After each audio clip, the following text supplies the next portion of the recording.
Nesse capítulo nós chegamos no Monte Sinai. O Monte Sinai, é só uma outra coisinha, irmãos. Eu sei que a igreja agora ficou muito grande. Então, você fala assim, puxa vida, agora eu posso conversar à vontade. Então eu fico vendo os irmãos que sentam separados, eles ficam conversando o tempo inteiro. Isso me incomoda, tá bom? Tem que falar para os irmãos isso. Então não converse, por favor. Então, porque agora ficou fácil conversar. Só ficar mais longe, né? Mas não converse. Você está aqui para ouvir a palavra do Senhor. Depois você pode conversar, né? Tem um tempo de comunhão. Amém? Fala para o seu vizinho, irmão, presta atenção, diga para ele. Não converse comigo. Nós chegamos no Monte Sinai. O povo era escravo no Egito. Caminhou pelo deserto. Passou por uma série de experiências com Deus. E chegou no Monte Sinai. Todas as experiências que o povo passou até agora foram programadas por Deus. Foram experiências que estavam no cronograma de Deus, no programa de Deus. Nenhuma delas aconteceu aleatoriamente, por acaso, por acidente. Deus planejou. Diga, todas as coisas que até agora têm acontecido comigo, diga, foram planejadas por Deus. Diga, Deus está no controle da minha vida. Os irmãos creem nisso? O alvo de Deus, o ápice de Deus, é nos levar até o monte. O que significa o monte na Bíblia? Na Bíblia nós temos 3 partes muito importantes. Ou 4. Nós temos o Egito, o deserto, o monte e Canaã. Esses são os 4 estágios básicos. O Egito, o deserto, o monte e Canaã. O Egito simboliza o nosso tempo de escravidão, debaixo da opressão do diabo. O deserto é um tempo de tratamento de Deus. O deserto é um tempo importante, diz a Bíblia, porque é um tempo em que nós conhecemos a nós mesmos. Deus manifesta o que vai dentro do seu coração. E o monte? O que significa o monte? Diga, o monte simboliza a revelação de Deus. Quando nós chegamos ao Sinai, no Sinai é o lugar onde nós temos a revelação do propósito de Deus, temos a revelação do próprio Deus. No Sinai é o lugar onde nós desfrutamos da presença de Deus. Antes de ler Êxodo capítulo 19, volta lá para o capítulo 5. Êxodo capítulo 5. Olha o que a palavra do Senhor diz. Antes vamos ler, aliás, o 3 verso 12. Quando Deus chamou Moisés, o chamar de Moisés foi no monte. Você não tinha clareza disso talvez, mas agora você pode entender. Olha o que diz em Êxodo capítulo 3 verso 12. Deus lhe respondeu: eu serei contigo, e este será o sinal de que eu te enviei. Depois de haveres tirado o povo do Egito, servireis a Deus neste monte. O lugar que Deus se revelou a Moisés foi no monte. Aquele monte, o Monte Sinai, Horebe, simboliza, portanto, o lugar da revelação de Deus, da comunhão com Deus, o lugar de nós servirmos a Deus. Vira a página, olha o capítulo 5. Êxodo capítulo 5, olha o verso 1.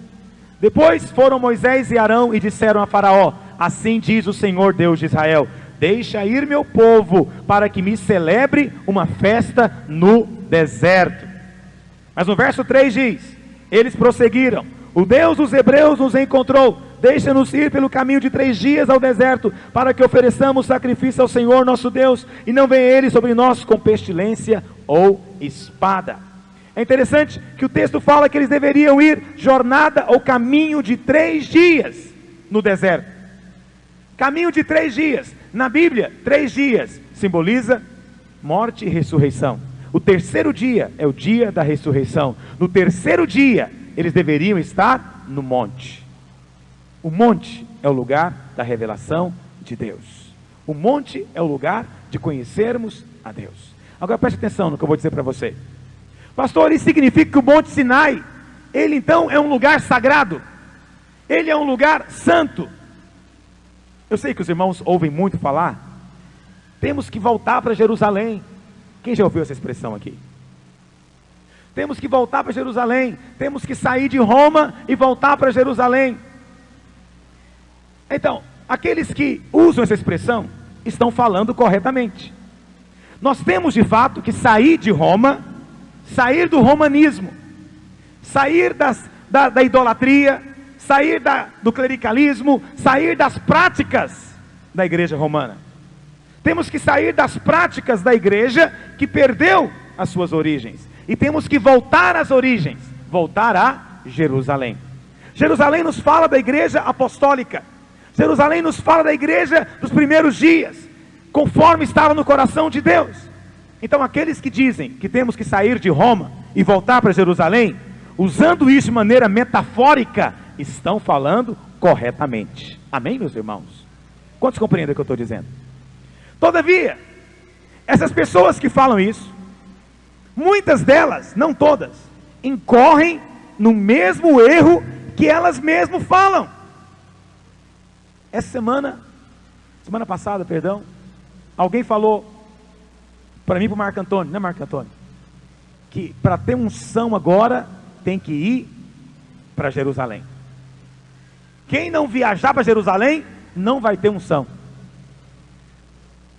E eu fiquei pensando, e quem falou isso é alguém de proeminência no meio evangélico nacional. E eu fiquei pensando, isso virou muçulmano, nem cristão não é mais. Agora é muçulmano, tem que ir a Jerusalém. Por que não vai a Meca então logo de uma vez? Como? Para eu ter unção, não preciso ir a lugar nenhum. A unção de Deus me atinge onde é que eu estou. Ela me alcança onde é que eu estou. E quando nós falamos de voltar para Jerusalém, não estamos falando do lugar físico. Porque Jerusalém, um lugar físico, não é em nada especial, meus irmãos. Não se iludam com isso, porque isso é ser romano.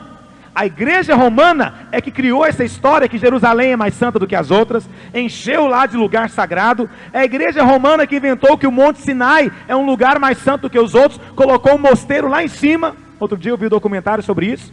É a igreja romana que inventou isso.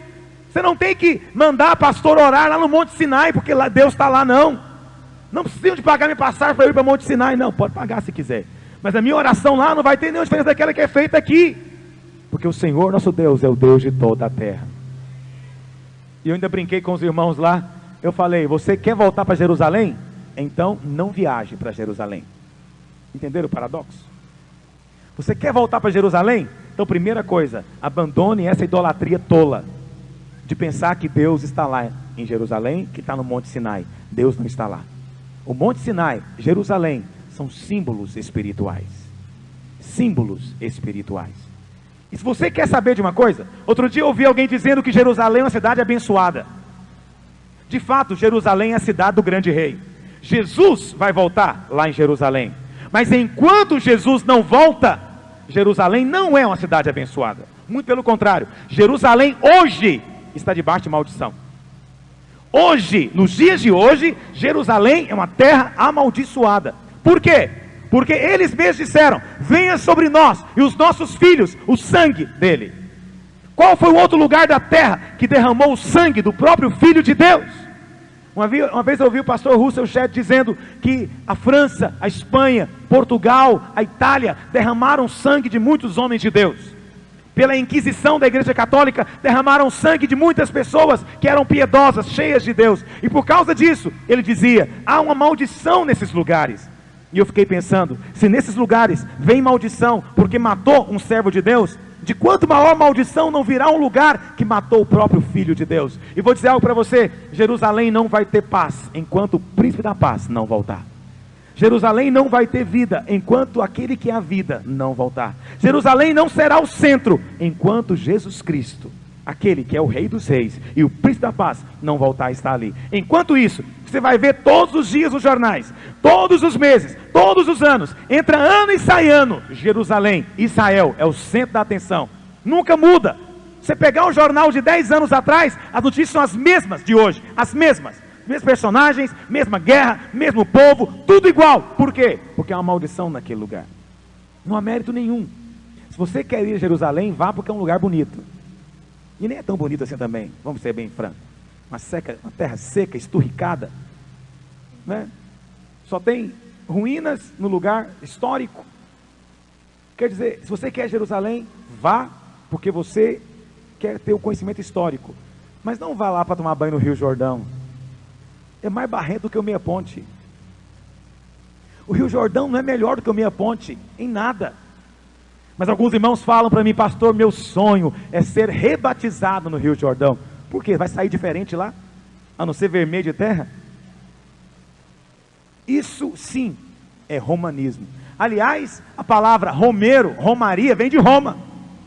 E os crentes estão fazendo romaria para Jerusalém. Tem sentido? Crente, romeiro? Não é ilógico isso? Se é crente, não pode fazer romaria. Romaria é coisa da igreja católica.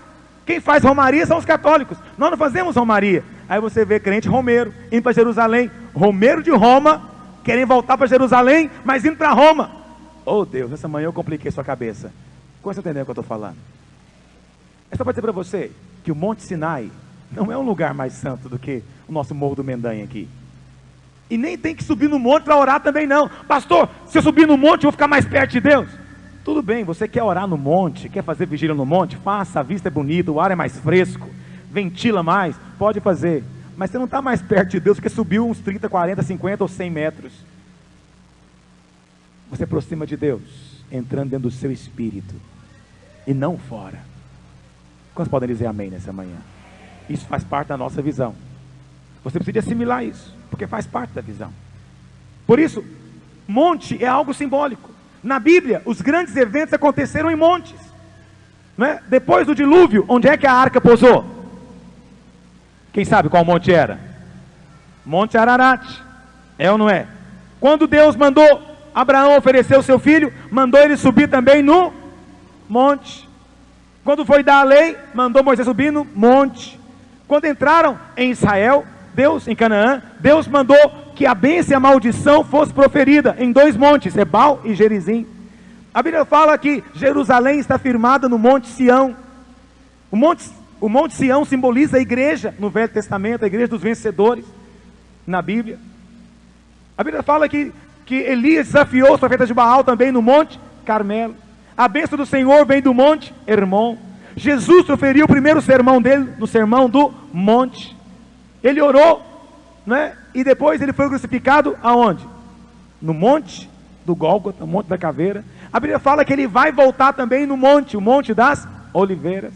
Tudo acontece na Bíblia em montes. Por quê? Porque o monte simboliza na Bíblia o lugar da revelação, o lugar da experiência, o lugar da comunhão, o lugar de conhecermos a Deus. Por isso eu falo para vocês, irmãos, vamos subir ao monte. Não estou dizendo literal, estou dizendo, vamos agora conhecer ao Senhor na intimidade. Vamos avançar na comunhão com o Senhor. Quantos querem subir ao monte do Senhor aqui? É simbólico, é simbólico. Entende o que eu estou dizendo? É isso que simboliza o Monte Sinai. Verso 10. Como nós somos introduzidos nesse monte? Ninguém pode entrar nesse monte aleatoriamente, como bem entende. Nesse monte, ninguém pode chegar a bel prazer.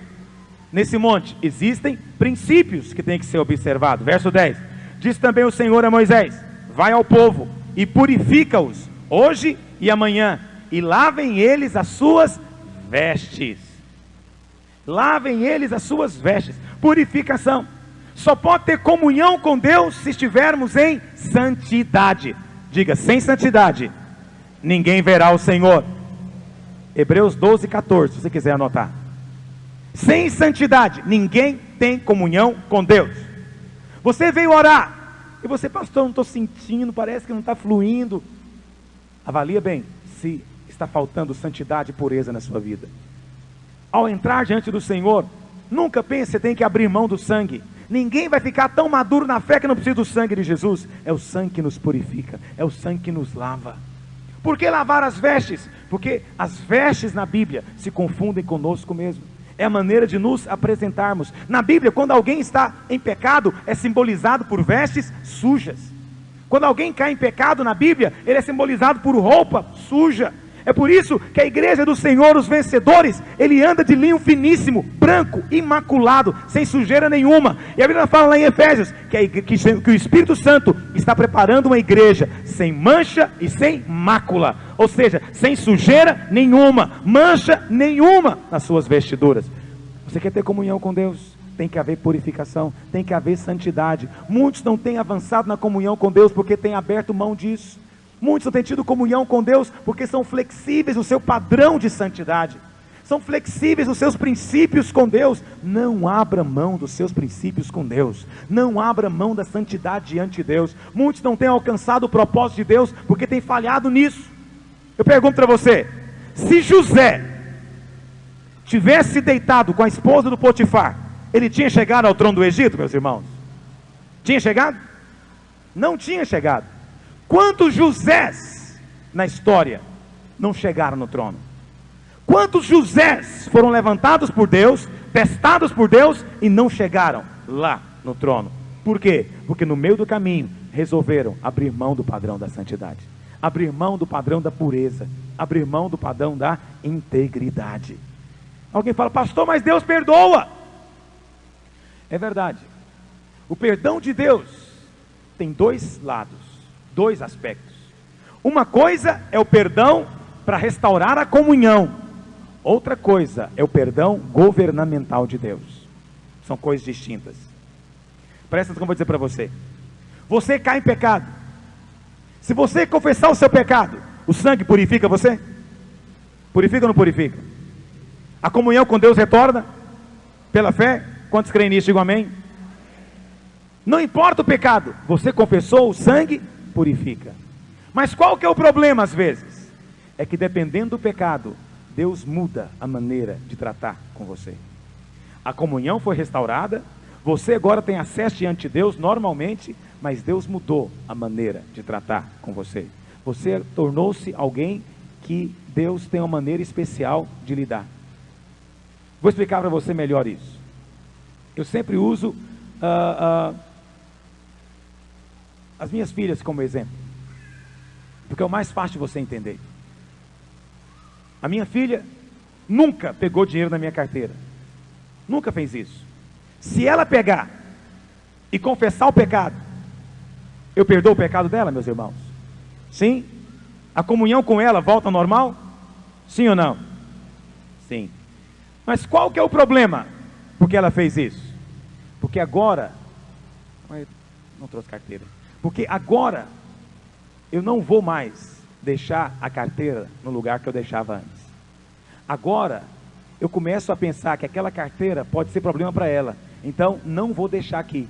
Vou começar agora a esconder a carteira. Veja, eu perdoei, mas mudei. Restaurou a comunhão, mas fiquei diferente. Por isso, o pecado é sério nas nossas vidas. Muitas pessoas querem ser líder, querem ser pastor. Se você quer ser pastor, se você quer ter um ministério diante de Deus, preste atenção nisso. Falta de santidade pode remover o seu ministério. Não impede você de ser salvo, ter comunhão com Deus, mas remove ministérios. Muitas pessoas que poderiam ter sido usadas por Deus, não foram. Por quê? Porque falharam na questão da fidelidade, falharam na questão da santidade. Seja radical consigo mesmo. Como disse Jesus, se tiver que arrancar um olho, arranque, porque é melhor ir para o céu faltando um olho do que ir para o inferno com os dois, disse Jesus. Temos que ser radicais com o pecado. Deus quer nos usar, mas Deus só vai usar aquele que é confiável. Pastor, Deus não confia na gente, Ele sabe que somos pecadores. Não, tem pessoas que Deus confia. Quem é que Deus confia? Quem passou no teste. A Bíblia fala que no dia em que Abraão subiu no monte, ergueu o cutelo para imolar o seu filho, Deus falou para ele o quê? Para, Abraão, não faz isso, porque agora eu sei. Não é assim que diz na Bíblia? Agora eu sei, Abraão, que você é alguém fiel. Agora eu sei. Espera aí, Senhor, tu não sabias antes? Não tinha evidência, não tinha prova. Por isso, quando acontecer uma ocasião na sua vida de tentação, fala para o Senhor: Deus, dá-me a chance de mostrar ao Senhor que eu sou um servo confiável, que o Senhor pode confiar mais tesouros para eu poder cuidar, que o Senhor pode confiar mais coisas para eu poder fazer. Deus, dá-me a graça de poder mostrar para o Senhor que eu posso ter um ministério maior do que esse, porque eu sou fiel no pouco, o Senhor pode me dar um muito. A maneira como Deus faz é testando você no pouco. Deus não testa você no muito. Muitos irmãos falam assim: não, mas isso aqui é uma coisa tão pequena, isso aqui é uma coisa tão banal, isso aqui é uma coisa tão insignificante. Você é testado no pouco. Alguém chegou em mim há uns dias atrás e falou que eu sou muito apegado com coisinhas pequenas. Pastor, você tem que fazer uma vista mais grossa. O irmão muito apegado com detalhes, coisas pequenas. Mas são as coisas pequenas que aprovam ou reprovam um homem de Deus. Aprovam ou reprovam. Algum tempo atrás, um dos nossos pastores viajou para pregar em algum lugar. E a igreja sempre dá o dinheiro para ele comer no caminho, pagar combustível, etc. Mas qual que é a orientação? Você não gastou tudo? Não precisou de tudo? Então, devolve o que sobra. Mas às vezes o que sobra é R$5, R$10, R$15. Aí o irmão me ligou de lá. Ainda bem que é um irmão temor de Deus.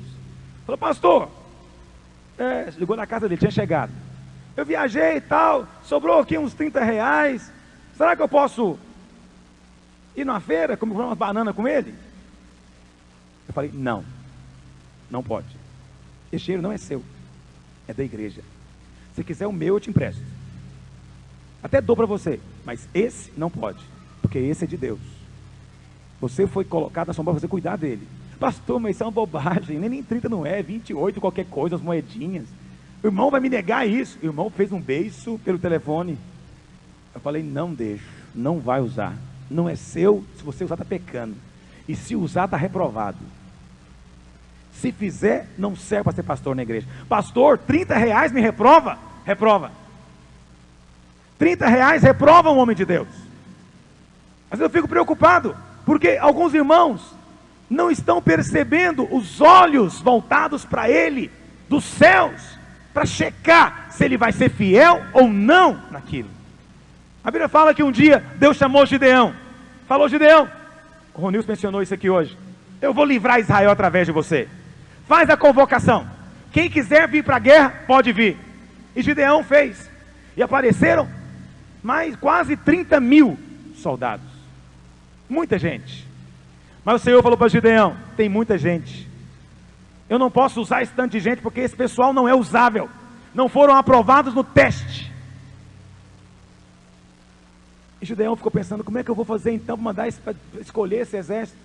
E o Senhor começou a fazer o teste. E falou para ele, primeira coisa, Gideão, chega para eles e pergunta, quem aqui está com medo, é covarde, está com medo de retaliação na sua casa, está com medo de liderar e o diabo atacar, volta para casa, não serve.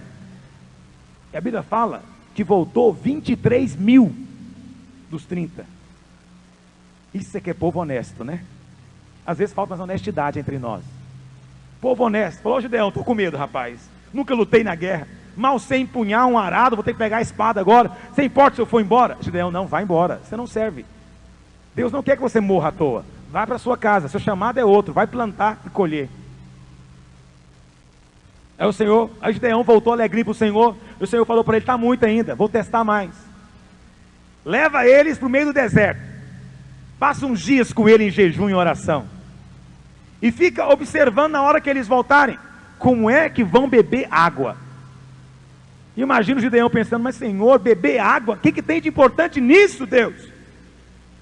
Mas é nas pequenas coisas que você vê a postura, a atitude, a fibra de alguém. E o Senhor falou, quem nem descer do cavalo, beber água igual um cachorro bebe, né? Pega com a mão, põe na boca, atento, olhando, separa esse. Aqueles que quando virem um rio, saltar do cavalo, pular na água e falar, ai que delícia essa água aqui, eu quero até ficar perto daquela porta que é mais fresquinho também. O Senhor falou, não serve, separa eles. Sério, pequenas coisas falam muito a nosso respeito. Pastor, não aguento ficar aqui dentro. Então você não pode servir a Deus, você não aguenta nem isso aqui. Se você não aguenta ficar aqui dentro durante 1 hora, o que você aguenta? Se fosse para ganhar dinheiro, eu aguentava. Se fosse por causa de uma promoção, eu aguentava. Mas para assistir culto, pastor, eu vejo na televisão. Isso mostra a sua fibra. Isso mostra com que tipo de gente vamos conquistar essa cidade. Que tipo de gente vai ganhar essa cidade? Que tipo de soldado vai ganhar essa cidade? Soldado que fica sentado na beira da porta, porque diz que dentro é um forno? Esse soldado vai ganhar alguma coisa? Vai ganhar nada. É só uma ilustração. Os irmãos que estavam lá, azar é seu. Vou sair dessa igreja, o pastor me usou como exemplo. O que eu posso fazer? Tem que usar você, vou usar eu. Presta atenção. Isso mostra, pequenas coisas falam da fibra. Pequenas coisas falam. eu fiz o propósito de só comer depois das 6 horas da tarde. E ontem eu ia viajar, tinha que ir para Caldas Novas para pregar, eu tinha que sair antes das 6, e ia chegar na hora de pregar. E o diabo falou, larga de legaliza, rapaz, come um pouquinho aqui, 5 horas da tarde, depois você conversa com o Senhor, só 1 hora. Mas na hora eu lembrei disso. Eu falei, isso mostra a minha fibra.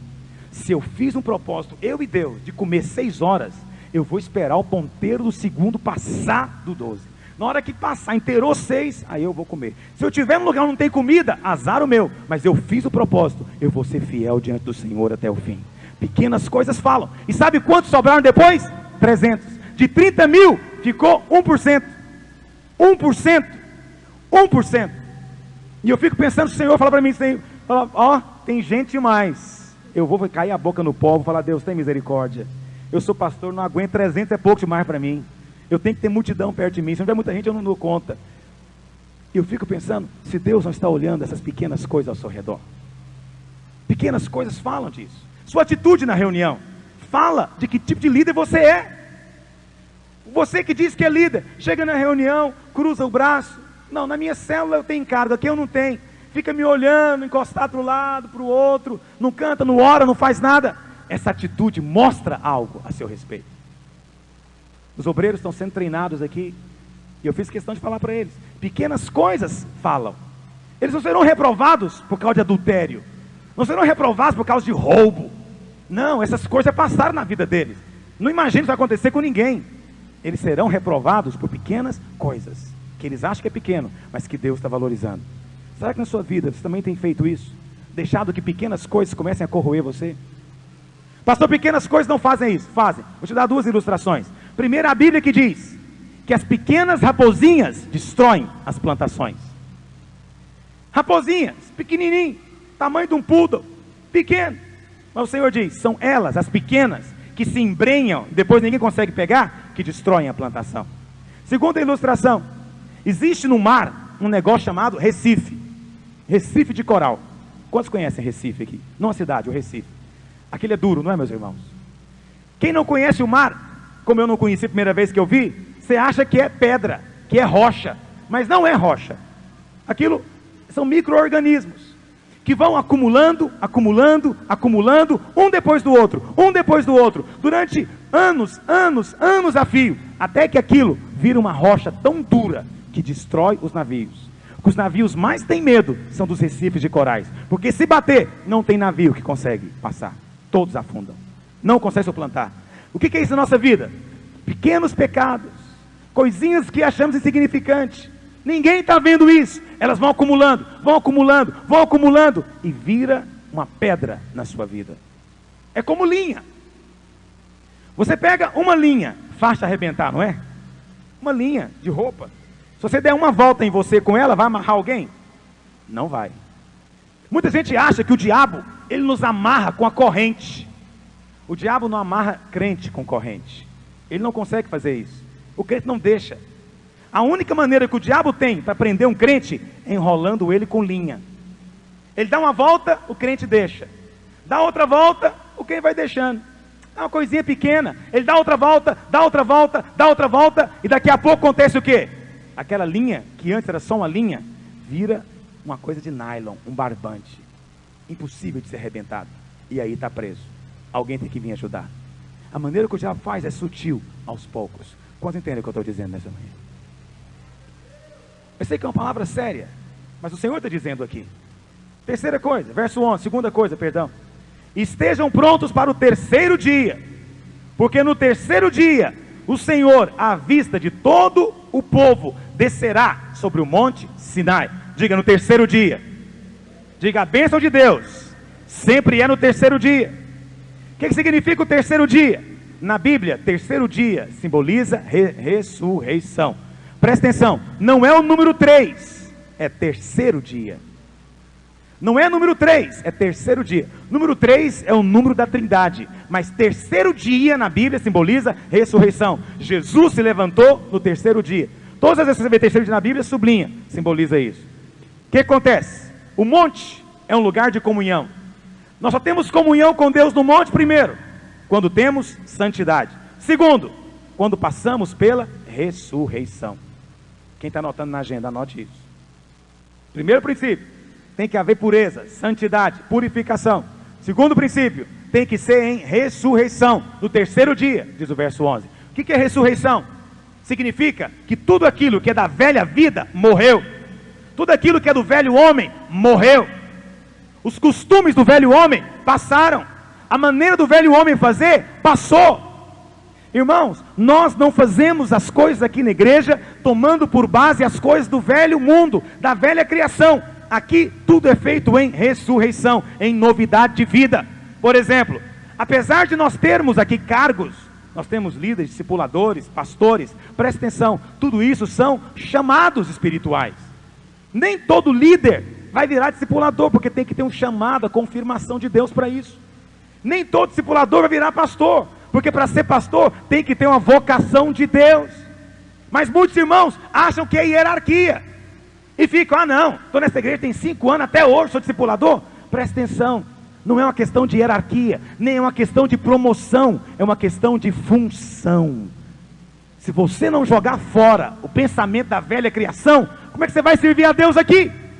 O padrão da velha criação.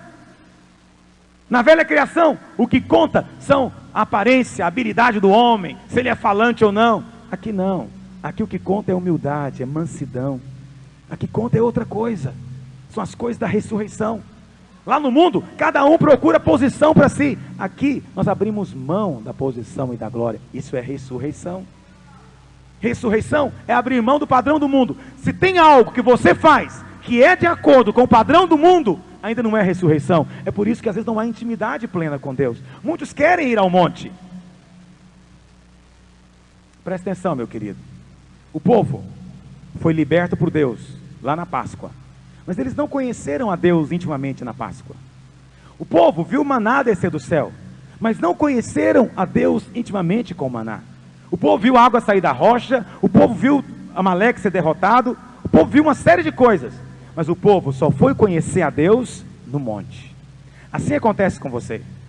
Você diz que teve um encontro com Deus, mas o seu encontro com Deus foi só de salvação. Você agora precisa de conhecer a Deus na intimidade. E para ter essa intimidade, alguns padrões e critérios têm que ser seguidos. Só há intimidade, primeiro, onde há santidade. Segundo, onde abandonamos as coisas da velha criação. Quanto entendem o que eu estou dizendo? Terceira coisa, a palavra do Senhor diz ainda no verso 9: Disse o Senhor a Moisés: Eis que virei a ti numa nuvem escura, para que o povo ouça quando eu falar contigo, e para que também creiam sempre em ti, porque Moisés tinha anunciado as palavras do seu povo ao Senhor. Nós vamos ao monte para ouvir de Deus. No monte não é um lugar onde Moisés fala, é o lugar onde Deus fala. É o lugar onde nós recebemos de Deus. Estou pensando no final desse jejum me separar para ficar sós com Deus uns 10 dias, porque nós estamos num novo lugar, um novo prédio, e essas mudanças todas acabam me afetando. Eu tenho dificuldade de me concentrar às vezes, é um lugar muito grande, tudo muito espalhado, eu vou ter que ir acostumando. Eu fui orar ao Senhor sobre isso, Ele falou comigo: você tem que ir para o monte, você tem que separar-se, você precisa estar a sós, deixar o povo um pouco. Eu vou fazer isso nesse jejum, porque eu quero saber o que Deus tem para nós daqui para frente. Deus tem coisas novas para nós. Porque isso aqui de fato era um sonho. Eu tinha um sonho de ter uma igreja grande, e esse sonho agora se realizou. E agora? Acabou meus sonhos? Sonho realizado, e agora? Deus tem algo mais. Deus quer dar sonhos novos, desafios novos. Mas para isso, precisamos de ir para o monte. Precisamos ficar a sós com Deus. Precisamos de ouvir a voz de Deus. Mas para isso, você tem que querer Deus na sua vida. Não só como quem canta um corinho. Eu quero é Deus. É muito bom cantar o corinho, mas você tem que querer o Senhor. Por que o povo não pôde subir? Porque o povo não quis. A Bíblia fala no capítulo 20, verso 18, olha o que diz: Todo o povo presenciou os trovões e os relâmpagos e o clangor da trombeta e o monte fumegante, e o povo observando se estremeceu e ficou de longe. Deus não queria necessariamente afastar o povo, mas olha a atitude dele. Disseram a Moisés: Fala-nos tu e te ouviremos, porém não fale Deus conosco, para que não morramos. Moisés, fala você com Deus. Moisés, você vai ter comunhão com Deus. Eu não quero ter comunhão com Deus. É perigoso demais esse negócio de servir a Deus. É complicado demais esse negócio de servir a Deus. Então deixa os pastores fazerem. Nós não queremos fazer. Para você ter intimidade com Deus, você precisa de querer conhecer esse Deus. Agora eu vou te ser mais franco ainda. O povo não conheceu o coração de Deus. O povo não entendeu o propósito de Deus.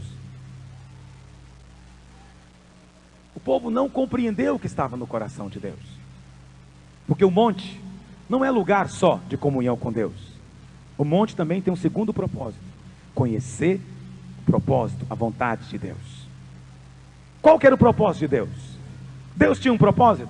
Vamos ler isso na Bíblia? Volta ao capítulo 19. Deus tem um propósito? O propósito está revelado aqui no capítulo 19, do verso 1 a 6.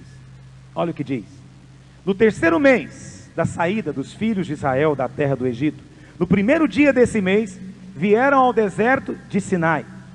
Tendo partido de Refidim, vieram ao deserto de Sinai, no qual se acamparam. Ali, pois, se acampou Israel, em frente do monte. Subiu Moisés a Deus, e do monte o Senhor o chamou e lhe disse: assim falarás à casa de Jacó, e anunciarás aos filhos de Israel: tendes visto o que fiz aos egípcios, como vos levei sobre asas de águia, e vos cheguei a mim. Que coisa impressionante. Em nenhum lugar você percebeu que Deus levava o povo com asas de águia. Aqui ele está dizendo, verso 5: agora pois, se diligentemente ouvirdes a minha voz, e guardardes a minha aliança, então, olha aqui o propósito de Deus: sereis a minha propriedade peculiar dentre todos os povos, porque toda a terra é minha. Verso 6, vamos ler junto o verso 6. Vós me sereis reino de sacerdotes e nação santa. Qual que era o propósito de Deus? Ter uma nação de reis e... digo, o propósito de Deus é ter uma nação de reis e sacerdotes. O povo de Israel respondeu a Deus, meus irmãos. Nós lemos no capítulo 20: Moisés, fale você conosco, mas não fale Deus conosco. Queremos ficar de longe, não queremos ter comunhão com esse Deus, não queremos ouvir a esse Deus, não queremos estar perto desse Deus. É o que está dizendo aqui. O povo não quis o sacerdócio, o povo não quis a vontade de Deus. E a Bíblia fala que Jesus veio depois para reconduzir o propósito de Deus. Vai lá para Apocalipse, olha o que diz lá. Apocalipse capítulo... vamos ler primeiro Apocalipse capítulo 1, verso 6. Apocalipse 1, verso 6. No final da sua Bíblia. Vamos ler juntos? E nos constituiu o que, meus irmãos? Reino, sacerdotes para o seu Deus e... diga, nós fomos constituídos reino e sacerdotes. Olha o capítulo 5, olha o verso 10. Apocalipse 5, verso 10. E para o nosso Deus os constituíste reino e sacerdotes, e reinarão sobre a terra. E reinarão sobre a terra. Qual que é o propósito de Deus? Desde o começo, Deus criou o homem, está lá em Gênesis, a sua imagem e semelhança. Deus queria que Adão, a imagem e semelhança de Deus, fosse o representante de Deus na terra. Ou seja, reinasse por Deus. Deus quer que o homem reine por ele e seja sacerdote por ele. Quem é o sacerdote? É aquele que faz mediação, é aquele que ouve de Deus e também ouve dos homens, é aquele que fala para Deus a respeito das questões dos homens e fala também para os homens a respeito da vontade de Deus. Acontece que durante a história se levantou o clericalismo. Na igreja católica se levantou o clero, aquela ideia de que tem um grupo na igreja superior aos outros, mais santo do que os outros, e sob os quais todos os outros têm que se curvar. Isso é de fato Roma. O clericalismo é um dos inimigos mais terríveis da visão de célula. No nosso meio, nós não temos pessoas especiais que estão mais próximas de Deus. No nosso meio, todos, do pequeno até o maior, podem ter comunhão com Deus. todos podem falar com Deus, todos podem expulsar demônios, todos podem ler a palavra e pregar o evangelho, todos podem orar e terem as suas orações respondidas. Hoje o propósito de Deus se cumpre. Deus quer ter este povo. Vamos ler ainda em 1 Pedro, capítulo 2, verso 9. Pega lá. Olha o que diz. É interessante que esse texto de Pedro é uma citação de Êxodo. Na verdade está aqui citando o livro de Êxodo.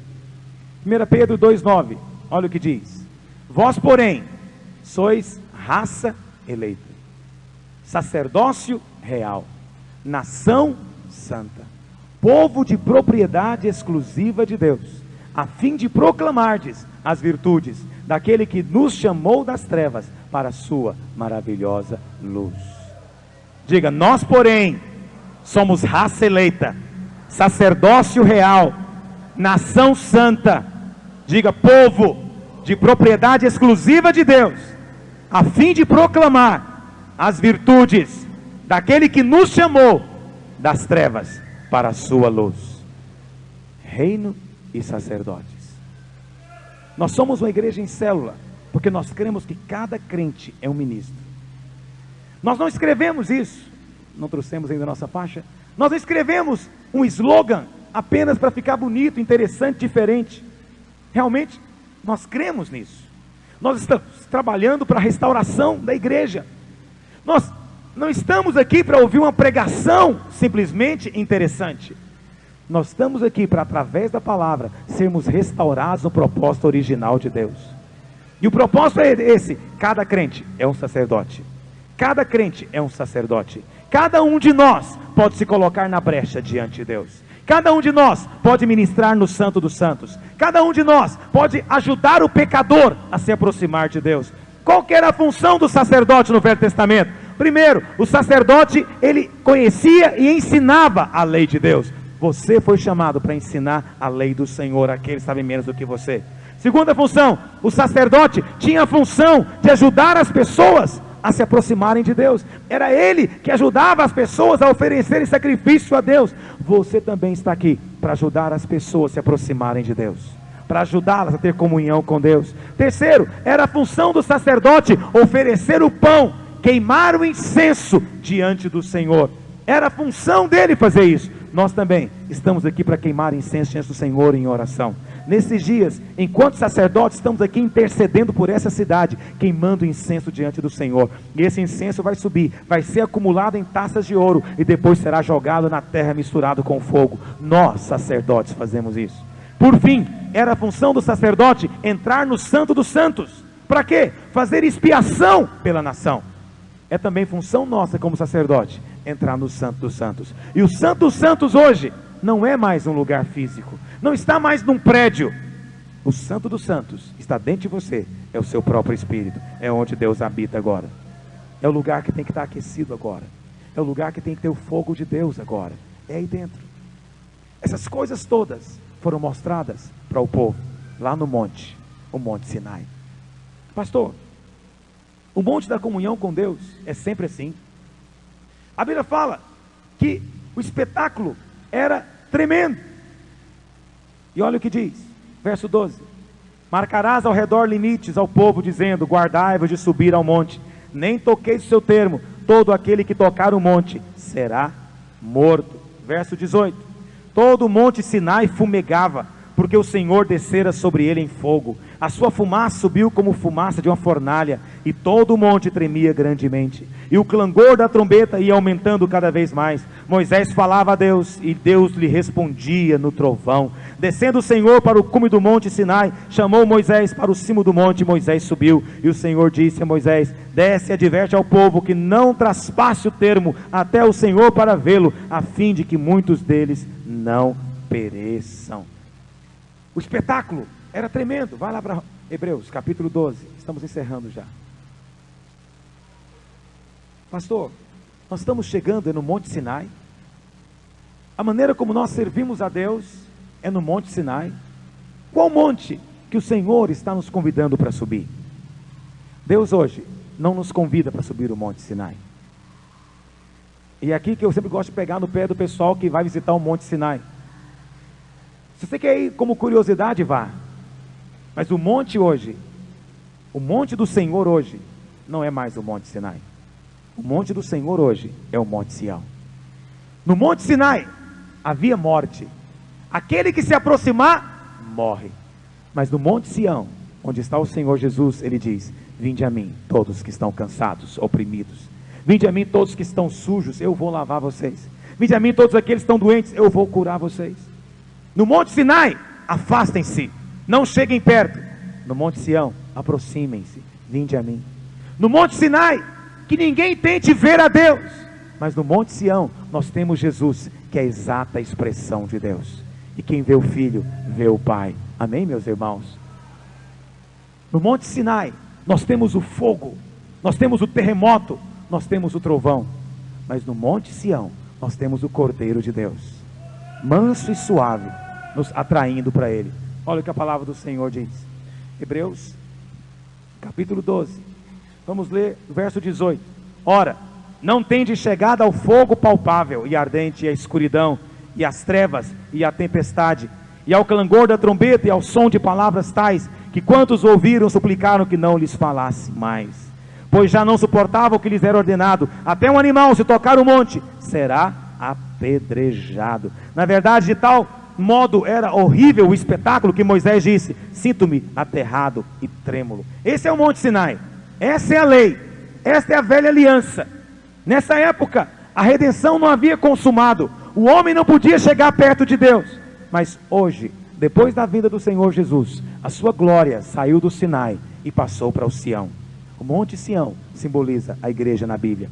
Verso 21, verso 22. Mas tende chegado ao Monte Sião, à cidade do Deus vivo, a Jerusalém celestial, e a incontáveis hostes de anjos, e a universal assembleia, e a igreja dos primogênitos arrolados nos céus, e a Deus, o juiz de todos, e aos espíritos dos justos aperfeiçoados, e a Jesus, o mediador da nova aliança, e ao sangue da aspersão, que fala coisas superiores ao que fala pureza.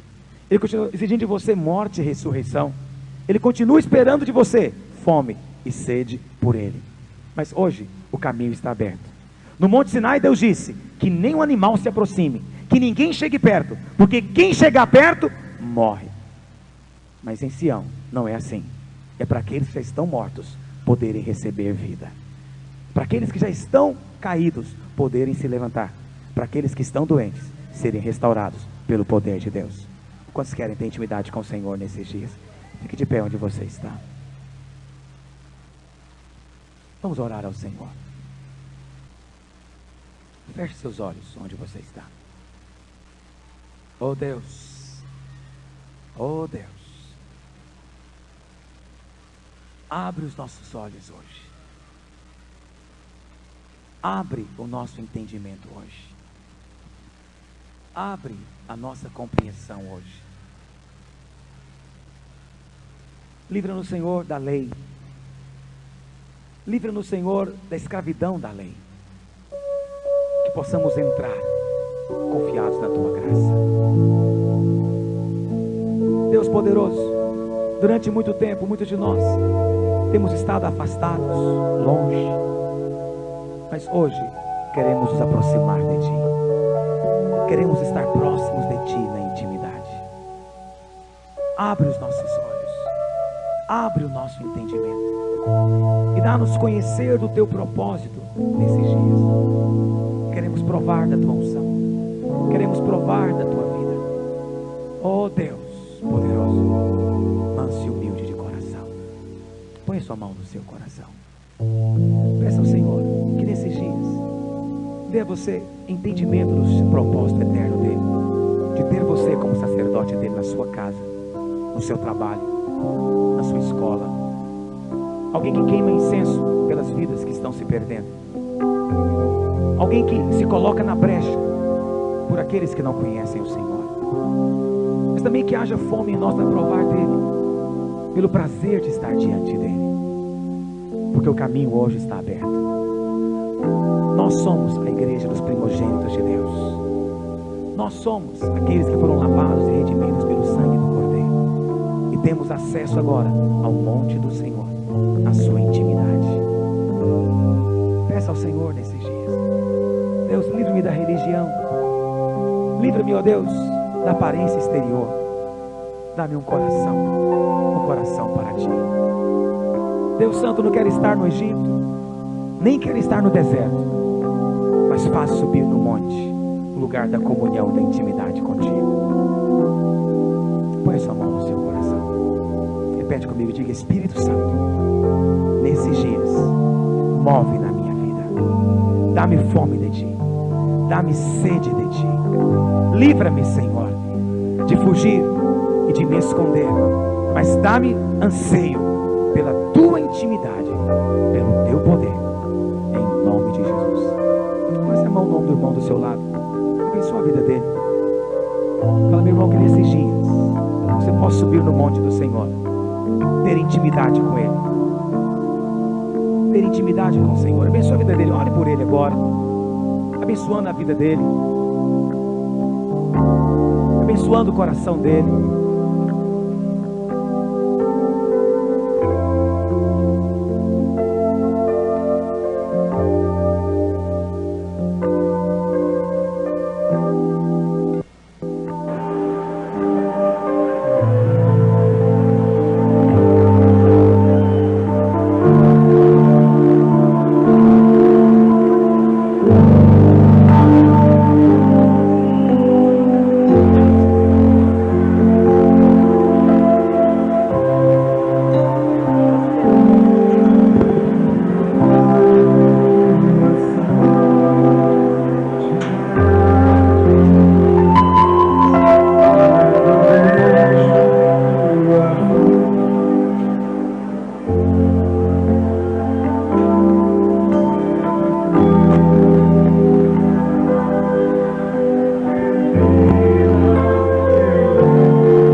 Na sua casa, seja o Monte Sião, onde você está.